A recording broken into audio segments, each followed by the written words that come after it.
This is the gun show you're not going to get anywhere else but the Blaze.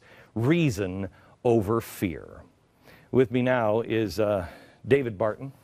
Hey, man. He is the, I don't even need, do I need it as a president, founder of Wall Builders, and Paul Michael. He is the owner and instructor at Strictly Defense, which is an arms training school. How are you, sir? Pleased to meet you. Good to see you. Same here. Okay, so let's start here.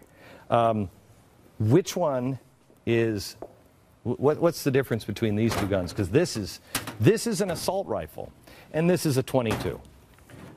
They're both the same caliber. They both can do the same damage. Right. One just looks different than the other. David, how many bullets does this hold? 17. This holds 17 bullets. This is a high magazine, a high capacity magazine. Holds 20. Holds 20. Ooh. Scary. I contend that on this table, in fact, take the jib up, will you, and look at the table from down. If this table was shown, and I took all the wood stocks, and I took the revolvers here, and anything with a wood stock, off of the table, Bloomberg would say, this came out of one man's safe, and it's the safe of a madman. Mm-hmm. However, and people would agree with him. However, if I put the wood stocks down, and I took away the spooky black shotgun and replaced it with this nice shotgun, people would say, oh, well, he's a hunter. Right. What's the difference between this shotgun and this shotgun? Cosmetics. They're the identical shotgun. They're both Remington 1100s. The only difference is this has got a synthetic stock and just got an extended barrel and an extended magazine tube. That's it. That's it. That's it. Same gun. It's just different cosmetics. But this is a hunter. So my grandfather had a gun like this. Why do you need to have it spooky black? You obviously intend on taking some house at night. That's the glare. Hunters don't like the fact that when they go out, if the sun's reflecting or anything else, the glare can be picked up by an animal. So they went with a matte finish. Okay. It just works out better. Okay. So real quick, David, these two guns, I have both of. I don't have this. I have this gun, and I have a assault shotgun at home. I contend, and so do you, this is more dangerous.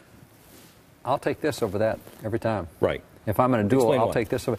Because this, I'm accurate with. That, you start pumping and it just sprays everywhere. This is I like can do more damage with this than most gang members can do with that. Quite honestly, this would be something I would give to my wife and say, if things ever got bad and you were freaking out in the middle of the night, because she'd freak out and she's not going to put it up to her shoulder. That's she's right. not necessarily. That's just pump and shoot, and get out of the house, yeah, right? Right. Make noise, and actually the pump sound is what scares a robber more than. Yeah. Okay.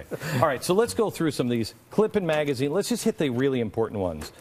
Clip and magazine. Go over what the difference is on all this. It's really basic. In the military, we learn that the easiest way to understand something is if it has a spring in it, it's a magazine. If it was like this here is what we call a speed clip. It's actually used for the AR-15. We could actually rapid load just by pushing down on this clip. But the way I remember it the most was my instructor told me that a clip loads a magazine loads the firearm. Got it. Okay. So it's real simple to use. All right. Now, revolver and semi-automatic. And I think this is really key because people who aren't around guns anymore, they'll say, this is a semi-automatic. And these are very dangerous guns because they're semi-automatic, which makes you think that it's like a machine gun. Right. Explain the difference between these two guns. All right. Well, this one here is a Ruger New Blackhawk. It's actually a revolver. It's mechanical. What happens here is when you cock the hammer, it actually rotates the cylinder so that you can actually fire the pistol. The semi-automatic, the difference comes in is how, thank you, the gas pressure from the cartridge actually propels the bullet down the barrel. The gas extracts the spent casing and then goes ahead, reloads the firing mechanism, and then sets it to fire again. So it's done semi-automatically using the gas pressure from your cartridge. So here's what I think the real difference is. If you watch me, may I just maybe just blank fire this? Sure. The difference is, to me, that nobody understands. When I fire this, I have to, you have to pull this back. You hear the clicks? You have to pull this all the way back to be able to fire it. Boom. You have to do that.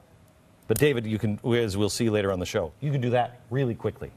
The only difference is that this does it for you. Once you shoot, it cocks the hammer. So the only difference between these two, really, for the people in the press, is semi-automatic means it does this for you. That's it. And we're going to